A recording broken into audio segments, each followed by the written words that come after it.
I take privilege and pride in talking about cardiogenic shock, which has always been a pet topic for me.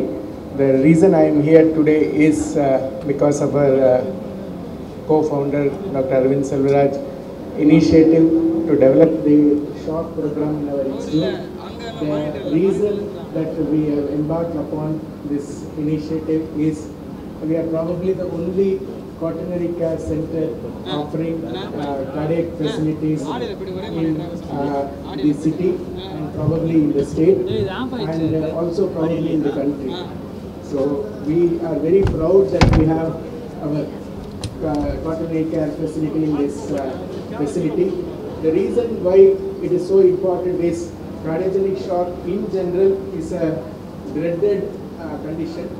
The reason why this is important is this carries significantly high mortality, and over the last 50 to 60 years, if you look at cardiogenic shock outcomes, in general, the mortality has always been more than 50% in patients presenting with stage C or D or E heart cardiogenic shock. So this is the reason cardiogenic shock needs medical attention, because of the high mortality and consequent morbidity associated with cardiogenic shock. This is not exactly the same as anybody with heart attack. So when you compare with heart attack with or without cardiogenic shock, you can understand that a simple heart attack or something like that doesn't carry the same bad outcomes as somebody presenting with cardiogenic shock. So what we are trying to replicate in this institution has been already done in the United States, and this began with an effort in 2014 to have a team approach to cardiogenic shock. Eventually, based on a randomized trial, this became a national cardiogenic shock initiative in the US. So this is for the first time in the history of management of cardiogenic shock. The mortality reduction in cardiogenic shock was achieved for over a period of last 50 years. There has not been much change in the mortality outcomes. So when you look back to 1973, where the outcomes were as bad as 83% mortality, to as late as 2016, where the mortality was close to 50%. So this is the first time this shock initiative in the US could show us a mortality benefit of reduction from 48% to 28%. So this is a dramatic achievement which has been initiated in the West. It has not been initiated anywhere else, including Europe, because Europe is also on the lines of developing a similar algorithms.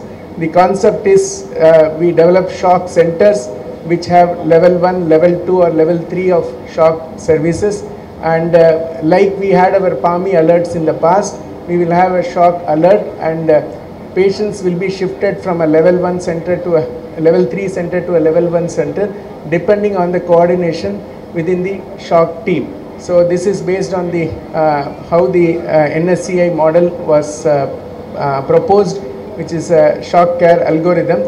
What we plan for cardiogenic shock is to keep things little simple.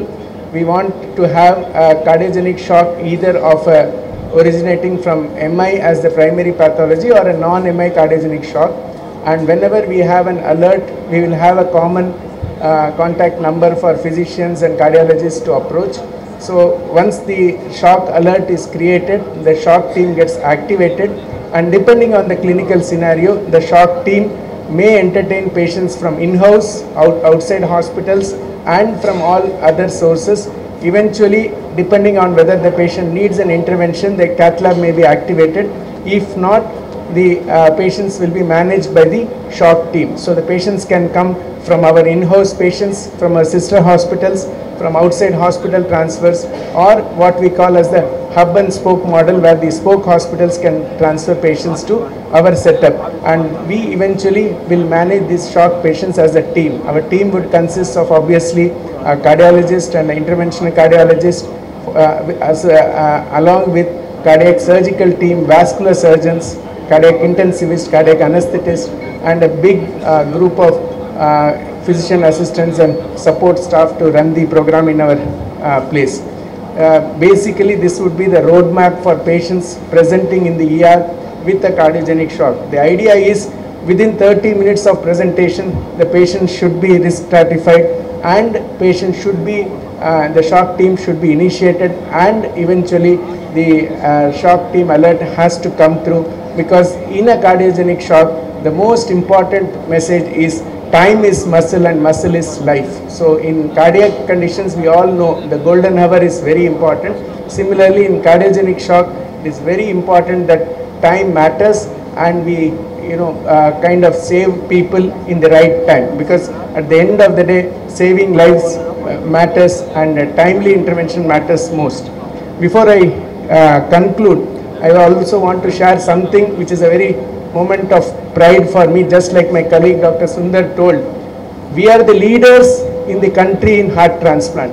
So we are far ahead of almost any state over the last 30 years. So to put things in perspective, the first heart transplant happened in India in 1994, and in the last 30 years, Tamil Nadu has contributed to more than 60 to 65% of transplants that have happened in the country, and obviously Chennai has contributed 90% to the effort, and this is all because of a great government initiative.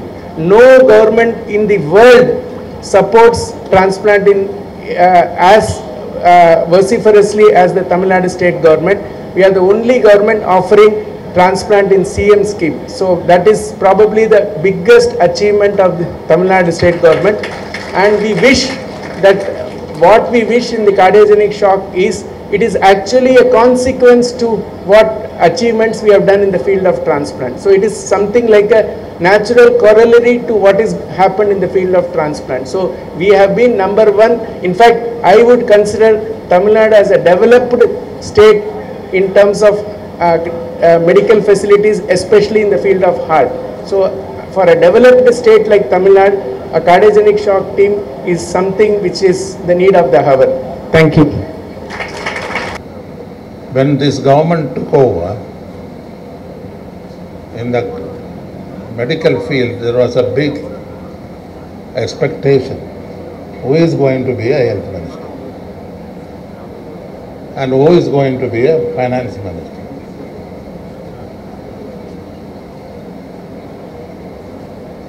But major section felt the dignitary who is sitting here, he will be selected as a health minister, because as a corporation commissioner, he performed like a CEO of the Madras Chennai Corporation. Give him a big hand.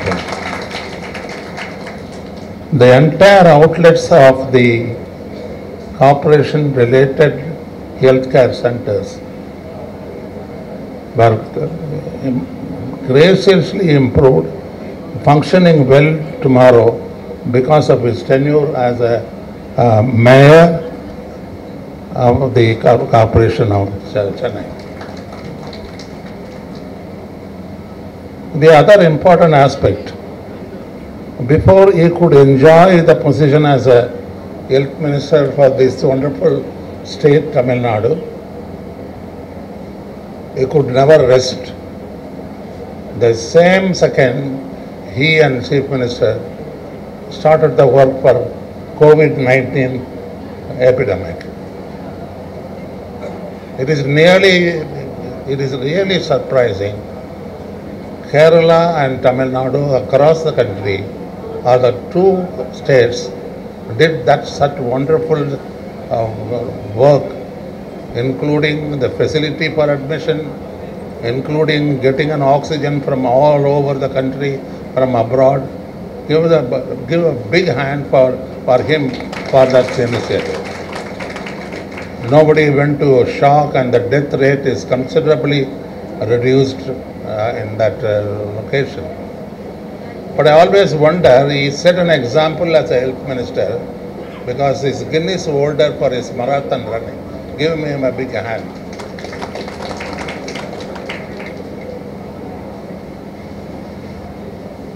The next is Arvind and Selvaraj. I don't know how they named this hospital in 1999 as Kaveri. I was there at the inauguration in 1999. It's the correct name chosen. A Harbinger, it was started as small nursing home in Trichy district. Now it has spread its tentacles all over Tamil Nadu. So just like Kaveri, it started as a stream, now it's a big river which protects the entire Tamil Nadu. As a senior citizen, I wish that it grows from stage to stage. With regard to Manohar, is our own boy. Whenever I think of Manohar and call him Manohar, the picture Manohara comes into my mind, because the hero was a dynamic man. So he is also another Manohara, even though his father called him as Manohar. He is a very dynamic fellow. Arvind Selvaraj is very lucky to have him here. That's the thing. Considering the busy schedule of minister, let me be very short.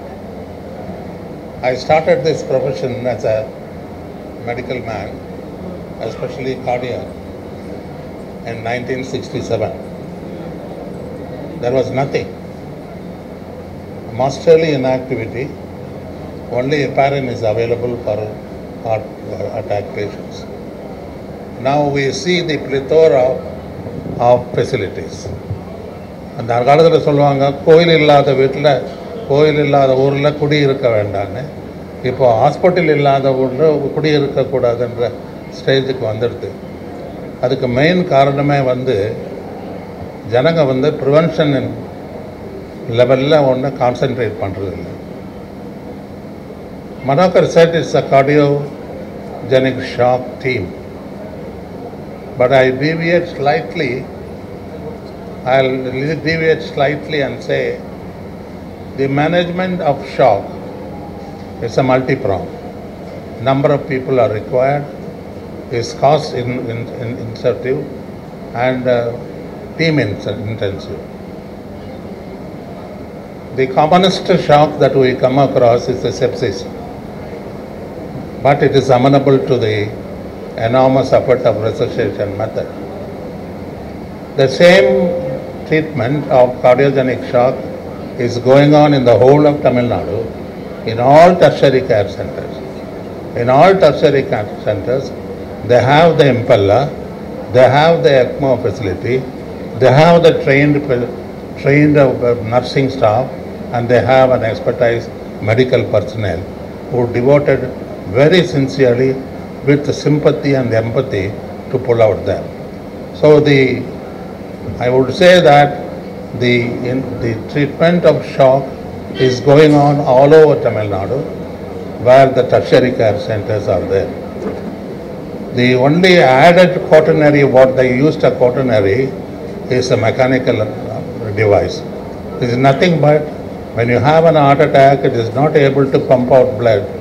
You insert something, it suck out the blood from the heart and put it into the tamani, aorta. So tissue perfusion is taken care of. So that is the only thing for cardiogenic shock.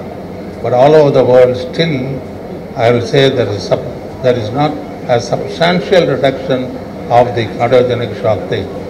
But a country like ours, I think the earliest moment that heart attack comes or something happened to reach the hospital, you can prevent that incidence of cardiogenic shock. At this moment, I would request our Honorable Minister, whenever there is a pre-shock level of the patient is transferred from one place to a tertiary care center, there should be a mechanism to hold the traffic for the vehicle to pass by. So we can have a set type of protocols that what is the blood pressure, what is the heart rate, and what's the support given so far, whether there is any improvement in that support or not. They can put it in that app. So this is a situation that patient can go to a tertiary center where they can have further line of treatment. So every moment of delay of transferring the patient from the pre-shock level is very important. If you go to the pre-shock, then the stage of clinical manifestation, and the stage of deterioration. It is a very, very difficult for the people to get revived from that. So my only request is the modus operandi of how to transfer the patient to a tertiary care is more important. With that, I wish our Manokar all the best for the entire team to have a great success. Thank you very much for your invitation.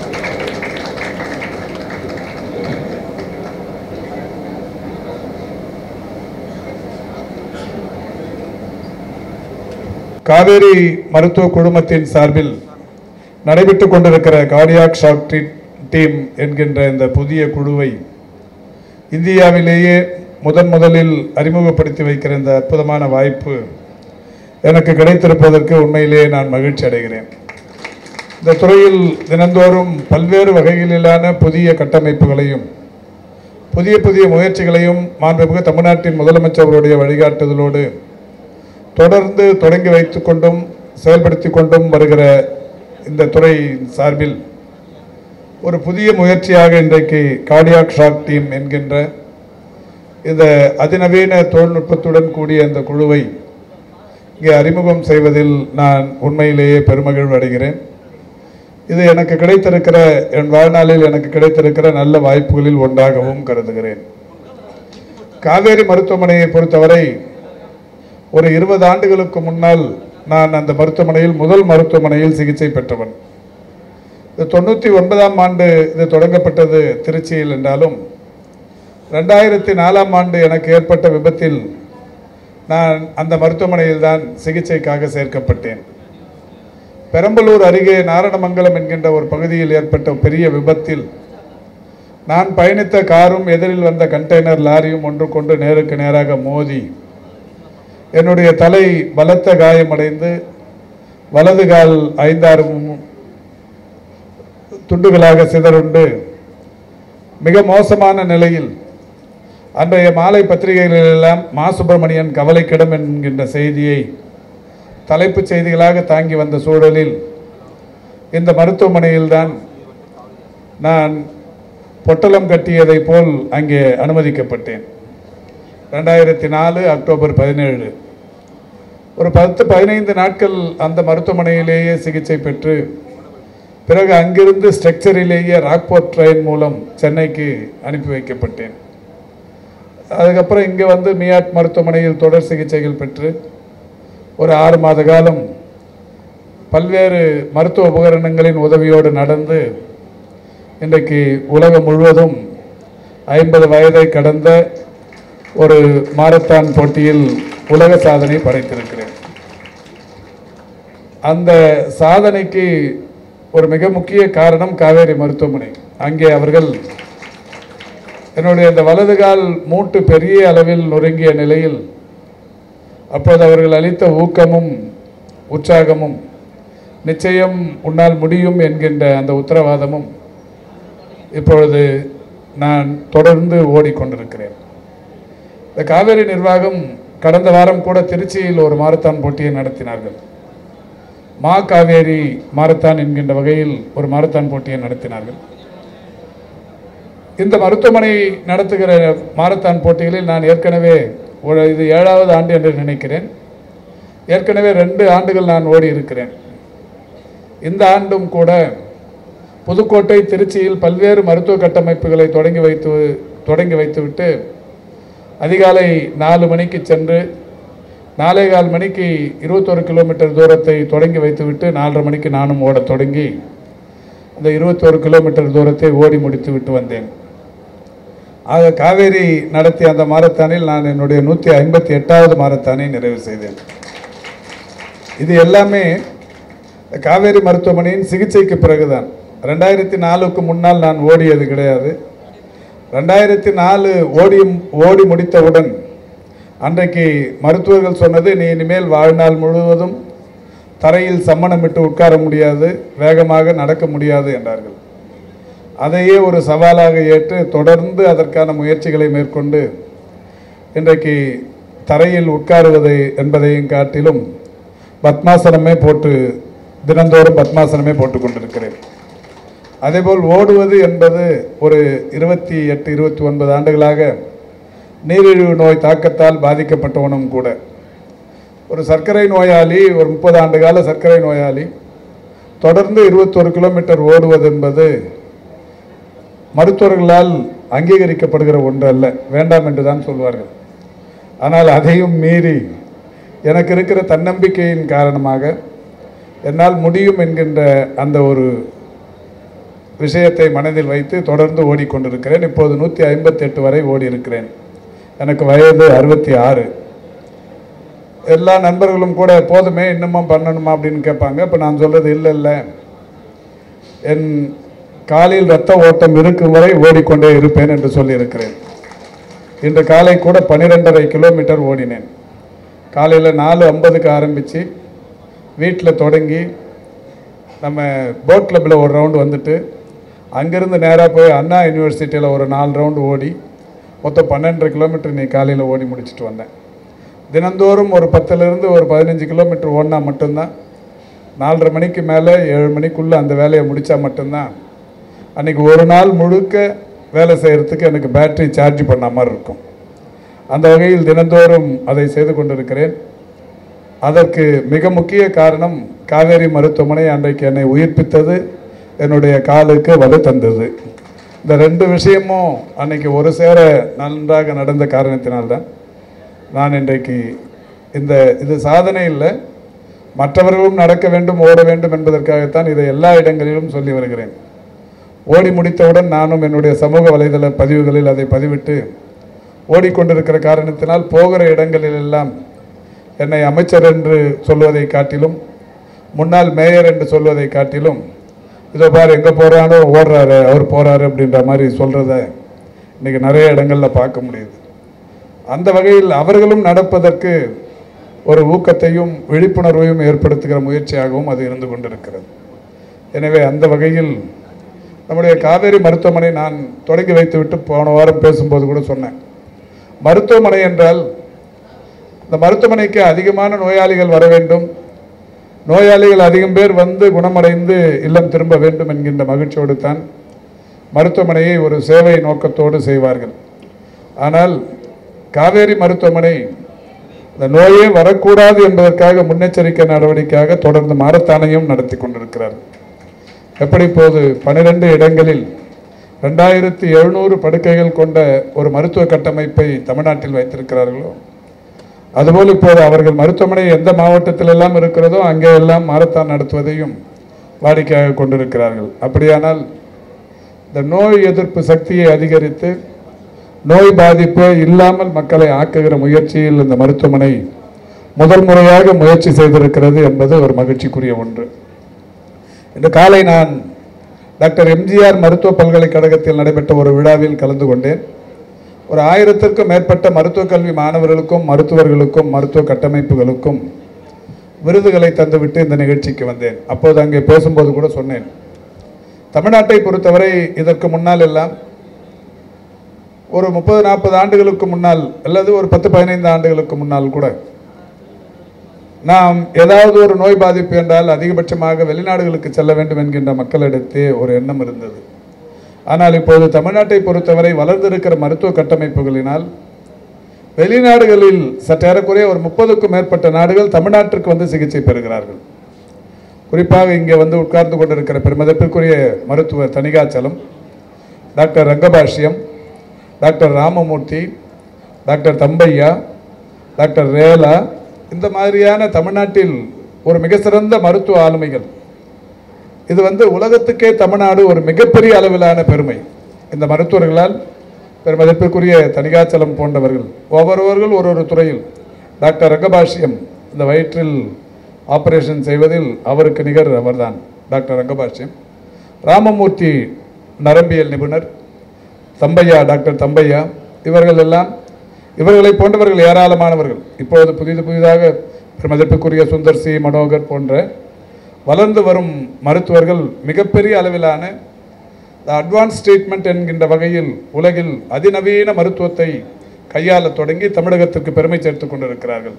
என்றாலும் இதெல்லாம் இல்லாத நேரங்களிலேயே ஒரு மனித சக்தியை மட்டுமே கையில் வைத்துக்கொண்டு இத்தகைய மருத்துவர்கள் தமிழ்நாட்டுக்கு மிகப்பெரிய அளவிலான பெருமை சேர்த்திருக்கிறார்கள். அதனால் தொடர்ந்து தமிழ்நாடு மருத்துவ கட்டமைப்பை பொறுத்தவரை காலங்காலமாக தமிழ்நாட்டுக்கு என்று ஒரு மிகப்பெரிய அளவிலான பெருமை இருக்கிறது. அது இன்றைக்கு மிகப்பெரிய அளவில் உயர்ந்து உலகின் ஒரு 30க்கும் மேற்பட்ட நாடுகளைச் சேர்ந்தவர்கள் தமிழகத்திற்கு மருத்துவத்திற்கு வருகிறார்கள். அரசு மருத்துவமனைகளுக்கும் தனியார் மருத்துவமனைகளுக்கும் ஏராளமான நாடுகளிலிருந்து வருவதை நம்மால் பார்க்க முடிகிறது. குறிப்பாக நரம்பியலுக்கு வருகிறார்கள், மூட்டு மாற்று அறுவை சிகிச்சைக்கு வருகிறார்கள், டிரான்ஸ்பிளான்ட் சிகிச்சைக்கு வருகிறார்கள், இருதயவியலுக்கு வருகிறார்கள். நிச்சயம் இன்றைக்கு இங்கே புதிதாக தொடங்கி வைக்கப்பட்டிருக்கிற கார்டியாக் ஷாக் டீம் இதற்கும் உலகின் பல்வேறு நாடுகளைச் சேர்ந்தவர்கள் இந்த வடபழனி காவேரி மருத்துவமனைக்கு வரும் சூழல் என்பது இன்றைக்கு உருவாக்கப்பட்டிருக்கிறது என்பதை மகிழ்ச்சியோடு தெரிவித்துக் கொள்ள கடமைப்பட்டிருக்கின்றேன். நம்முடைய மாண்புமிகு தமிழ்நாட்டின் முதலமைச்சர் அவர்கள் இன்றைக்கு மிகப்பெரிய அளவில் மருத்துவத்துறையில் குறிப்பாக இதய நோய் பாதிப்புகளுக்கு பெரிய அளவிலான தீர்வு காண வேண்டும் என்கின்ற வகையில் தொடர்ந்து பல நடவடிக்கைகளை துறைக்கு அறிவுறுத்தி செய்ய வைத்துக் கொண்டிருக்கிறார்கள். குறிப்பாக இன்றைக்கு இதய பாதிப்புகள் என்பது உலகில் ஒரு பெரிய அளவில் அச்சத்தை தந்து கொண்டிருக்கிற ஒரு விஷயம். இதய பாதிப்புகள், புற்றுநோய் பாதிப்புகள் என்பது அதிகரித்து வருகிறது.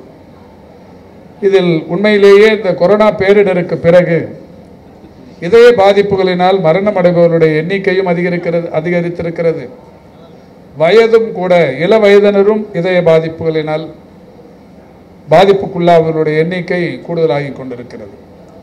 எனவே அந்த வகையில் புதிதான மாற்றங்களை மருத்துவத்தில் கொண்டு வந்தால் மட்டுமே, பல்வேறு வகையான புதிய ஆராய்ச்சிகளின் மூலம் இதை தடுத்தால் மட்டுமே எதிர்காலத்தில் பெரிய அளவில் மக்களுக்கு பயன் தரும் என்கின்ற வகையில்தான் இன்றைக்கு இது போன்ற முயற்சிகள் மேற்கொள்ளப்பட்டு வருகிறது. அண்மையில் கடந்த ஆண்டு தமிழ்நாட்டின் வரலாற்றில் மட்டுமல்ல, இந்தியாவின் வரலாற்றில் முதன்முறையாக டாக்டர் எம்ஜிஆர் மருத்துவ பல்கலைக்கழகத்தின் சார்பில் உலகின் ஒரு 9 நாடுகளிலிருந்து 29 மருத்துவ வல்லுநர்கள் பல்வேறு துறைகளில் உலகில் புகழ்கொடி நாட்டிக் கொண்டிருக்கிற 29 மருத்துவர்கள் கொண்டு அவர்கள் உரை நிகழ்த்துகிற வகையிலும் 11,000 பிரதிநிதிகள் பங்கேற்கிற வகையிலுமான ஒரு மாநாடு நடத்தினோம். அந்த மாநாட்டுக்கு எதிர்கால மருத்துவம் என்கின்ற தலைப்பிட்டு அந்த மாநாடு நடத்தப்பட்டது. ஃபியூச்சர் மெடிசன் என்கின்ற தலைப்பில் நடத்தப்பட்ட அந்த மாநாடு 3 நாட்கள் நடத்தப்பட்டது. அந்த 3 நாட்களில் ஏறத்தாழ 1000க்கும் மேற்பட்ட மருத்துவ கட்டுரைகள் சமர்ப்பிக்கப்பட்டது. ஆராய்ச்சி கட்டுரைகள் சமர்ப்பிக்கப்பட்டிருக்கிறது. அந்த கட்டுரைகளின் சாராம்சம் எல்லாம் இன்றைக்கு பல்வேறு வகைகளில் ஆராயப்பட்டு வருகிறது. இதை சொல்வதற்கு காரணம், அரசும் தனியார் நிர்வாகங்களும் ஒருங்கிணைந்து இந்த மருத்துவத்தை ஒன்றிணைந்து செய்யும் போதுதான் நிச்சயம் பல்வேறு வகைகளிலான சாதனைகளை செய்திட முடியும். மாண்புமிகு தமிழ்நாட்டின் முதலமைச்சர் அவருடைய வழிகாட்டுதலோடு தமிழ்நாட்டில் பல்வேறு புதிய திட்டங்கள் தொடர்ச்சியாக செய்யப்பட்டு வந்து கொண்டிருக்கிறது. கடந்த ஏப்ரல் மாதம் மாண்புமிகு முதல்வர் அவருடைய வழிகாட்டுதலின்படி நான் அமெரிக்காவுக்கு துறை சம்பந்தமான பணிகளுக்காக அனுப்பி வைக்கப்பட்டேன். அங்கே ஹார்வர்ட் பல்கலைக்கழகத்தில் 20க்கும் மேற்பட்ட மருத்துவ வல்லுநருடனான பல்வேறு அமர்வுகளில் நான் பங்கேற்று பேசும்போது தமிழ்நாட்டின் பல்வேறு திட்டங்கள் குறித்து அங்கே எடுத்து சொன்னபோது உண்மையிலேயே அவர்கள் தமிழ்நாட்டில் இத்தகைய மருத்துவ வசதிகள் இருக்கிறதா என்று மெய்மறந்து பாராட்டினார்கள். அதேபோல் பால்டிமோரில் இருக்கிற ஜான் ஹாப்கின்ஸ் பல்கலைக்கழகத்தில் ஒரு மருத்துவக் கல்வி மாணவர்களிடையே வகுப்பெடுத்து நான் பேசுகிற போது பல்வேறு நாடுகளைச் சேர்ந்த மருத்துவக் கல்லூரி மாணவர்கள் தமிழ்நாட்டில் இப்படியுமா இருக்கிறது என்று வியந்து பார்த்து பாராட்டினார்கள். தொடர்ந்து வாஷிங்டன் டிசியில் உலக வங்கியின் நிர்வாகிகளோடு, குறிப்பாக துணைத் தலைவர்கள், மூத்த துணைத் தலைவர்கள் இருவர் மற்றும் 30க்கும் மேற்பட்ட பிரதிநிதிகள் கலந்து கொண்ட அந்த நிகழ்வில் தமிழ்நாட்டில் செயல்படுத்தப்படுகிற திட்டங்கள், குறிப்பாக மக்களை தேடி மருத்துவம், இன்னுயிர் காப்போம் நம்மை காக்கும் 48, இதயம் காப்போம், கலைஞரின் வருமுன் காப்போம், சிறுநீரக பாதுகாப்பு திட்டம், தொழிலாளர்களை தேடி மருத்துவ திட்டம், மக்களை தேடி மருத்துவ ஆய்வக திட்டம், பாதம் பாதுகாப்போம், நடப்போம் நலம் பெறுவோம், செயற்கை கருத்தரித்தல் மையங்கள் போன்ற பல்வேறு திட்டங்கள் குறித்து அங்கே பட்டியலிட்டு பேசி இது போன்ற குறும்படம் ஒன்றை அங்கே விளக்கி காட்டி போட்டபோது உலக வங்கி அலுவலர்கள் எல்லாம் சொன்னது, தமிழ்நாட்டில் செயல்படுத்தப்படுகிற இந்த திட்டங்கள் உலக நாடுகள் முழுமைக்கும் சென்றடைய வேண்டும். அதை விரைந்து எங்களுக்கு நீங்கள் உதவியாக இருக்க வேண்டும் என்று சொன்னார்கள். அந்த வகையில் இன்றைக்கு தமிழ்நாட்டின் மருத்துவ கட்டமைப்பு என்பது அரசு மற்றும் தனியார் மருத்துவ நிர்வாகங்களோடு ஒருங்கிணைந்து மிக சிறப்பாக செய்து கொண்டிருக்கிறது. 2022-23 இந்த துறையின் மானிய கோரிக்கையில் தமிழ்நாட்டில் முதன்முறையாக பிறவி இதய நோய் பாதிப்பு பற்றிய ஒரு பதிவேடு CHD ரிஜிஸ்ட்ரி ஒன்று உருவாக்குவதற்கும், அதேபோல் இளம் சிசு பிறவி இதய நோய் பற்றிய ஒரு அந்த பதிவை உருவாக்குவதற்கும் 22 கோடி ரூபாய் செலவில் ஒரு திட்டம் கொண்டு வரப்பட்டது. அதோடு மட்டுமல்ல, இன்றைக்கு மாண்புமிகு தமிழ்நாட்டின் முதலமைச்சருடைய வழிகாட்டுதலின்படி இருதய பாதிப்புகள் அதிகரித்து வருகிற சூழலில் பொதுவாகவே இதுபோன்ற பெரிய மருத்துவமனைகள் அல்லது அரசு மருத்துவமனைகள் என்று எடுத்துக்கொண்டால் வட்டார அரசு மருத்துவமனைகள், மாவட்ட அரசு மருத்துவமனைகள், மருத்துவக் கல்லூரி மருத்துவமனைகளில் சென்று சிகிச்சை அளித்துக் கொள்ள வேண்டும். அங்கேதான் இந்த ECG, எக்ஸ்ரே, அதேபோல் இந்த த்ரெட்மில், ஸ்டண்ட் பொருத்துவது, ஆஞ்சியோ செய்வது, ஓப்பன் ஹார்ட் சர்ஜரி செய்வது, இந்த மாதிரியான வசதிகள் எல்லாம் பொதுவாக இந்த பெரிய மருத்துவமனைகளில் தான் இருக்கும். ஆனால் இது எல்லாமே இந்த இருதய பாதிப்புகள் பெரிய மருத்துவமனையை ஒட்டி இருக்கிற மக்களுக்கு தான் வரும் என்று எடுத்துக்கொள்ள முடியாது. குக்கிராமங்களில் இருப்பவர்களுக்கும் வரும், மலை கிராமங்களில் இருப்பவர்களுக்கும் வரும். எனவே தான் மாண்புமிகு தமிழ்நாட்டின் முதலமைச்சருடைய வழிகாட்டுதலோடு தமிழ்நாட்டில் இருக்கிற 8713 துணை சுகாதார நிலையங்களிலும் 2286 ஆரம்ப சுகாதார நிலையங்களிலும் ஆக 10,999 கிராமப்புறங்களிலே இருக்கிற இந்த மருத்துவ கட்டமைப்புகளில் லோடிங் டோசஸ் என்கின்ற ஒரு திட்டத்தை 2023 அதாவது கடந்த ஆண்டு ஜூன் திங்கள் 27ஆம் தேதி நான் கோவை மதுக்கரை ஒன்றியத்தில் இருக்கிற மலுமிச்சம்பட்டியில் தொடங்கி வைத்தேன். அந்த திட்டம் தொடங்கி வைத்து இந்த 10,999 மருத்துவமனைகளிலும் ஆஸ்பிரின், குளோபிடோக்ரல், அட்ரோவாஸ்டாட்டின் ஆகிய இந்த 3 மருந்துகள் உள்ள பெட்டகங்களை இந்த 10,999 மருத்துவமனைகளிலும் இருப்பு வைத்திருக்கிறோம். ஏதாவது லேசான இருதய பாதிப்புகளோடு வருபவர்களுக்கு இந்த லோடிங் டோசஸ் கொடுத்து உடனடியாக அவர்களை பெரிய மருத்துவமனைகளுக்கு அனுப்பி அங்கே அவர்களுக்கு சிகிச்சை அளிக்கப்பட்டு அவர்கள் நன்றாக இருக்கிறார்கள். இந்த திட்டம் தொடங்கியதற்கு பிறகு நான் எங்கே எல்லாம் சர்ப்ரைஸ் விசிட் என்கின்ற வகையில் ஒரு வாரத்திற்கு 2 இடங்களிலாவது திடீரென்று மருத்துவமனைகளை ஆய்வு செய்து வருகிறேன். இப்படி செய்யும்போது அந்த மருத்துவமனையில் நான் போய் முதலில் கேட்பது ASV என்று சொல்லக்கூடிய பாம்பு கடி மருந்து, இது நாள் வரை இல்லாதது, இந்த அரசு வந்து புதிதாக வைத்திருக்கிறது. ARV என்று சொல்லக்கூடிய நாய்க்கடி மருந்து, அது இருப்பு இருக்கிறதா, ASV இருக்கிறதா, இதை ஆய்வு செய்கிறோம். இது கடந்த 3 ஆண்டுகளுக்கு முன்னால் வரை ஆரம்ப சுகாதார நிலையங்களில் இந்த மருந்து இருக்காது. இது கொஞ்சம் விலையை உயர்ந்தது, பெரிய மருத்துவமனைகளில் தான் இருக்கும். அது இருக்கிறதா என்பதை ஆய்வு செய்வேன். ரெண்டாவதாக லோடிங் டோசஸ் எவ்வளவு வைத்திருக்கிறீர்கள், இதனால் பலன் பெற்றவர்கள் எவ்வளவு பேர் என்கின்ற பட்டியலை கேட்பேன். அந்த பதிவு அந்த ரிஜிஸ்டரை காட்டுவார்கள். அதில் இருக்கிறவர்களிடத்தில் தொலைபேசியில் நான் தொடர்பு கொள்வேன். இந்த மாதிரி லோடிங் டோஸ் இத்தனாம் தேதி இத்தனை மணிக்கு இந்த மருத்துவமனையிலேருந்து வாங்கியிருக்கிறீங்க, இப்போ என்னமா இருக்குங்கன்னு கேட்கும்போது அவங்க சொல்லுவாங்க, லோடிங் டோசஸ் கொடுத்து என்னை 108 இந்த மருத்துவமனைக்கு அனுப்பி வச்சாங்க, அங்கே போனேன், எனக்கு ஆஞ்சியோ பண்ணி ஸ்டண்டு பொறுத்துனாங்க, இப்போ நல்லா இருக்கிறேங்க, ரொம்ப நல்லா பண்ணாங்க, அரசு மருத்துவமனைக்கு என்னுடைய நன்றியை தெரிவித்துக் கொள்கிறேன் என்று நன்றியை சொல்வார்கள். இந்த மாதிரி இந்த மருந்து லோடிங் டோசஸ் பெற்று பயனடைந்திருப்பவர்கள் மட்டும் இந்த ஓராண்டில் ஆரம்ப சுகாதார நிலையங்களில் பயன்பெற்றிருப்பவர்கள் மட்டும் 10,474 பேர், துணை சுகாதார நிலையங்களில் பயன்பெற்றிருப்பவர்கள் 613 பேர். இதுவரை ஒட்டுமொத்தமாக இந்த லோடிங் டோசஸ் மூலம் பயன்பெற்றிருப்பவர்கள் 11,087 பேர்.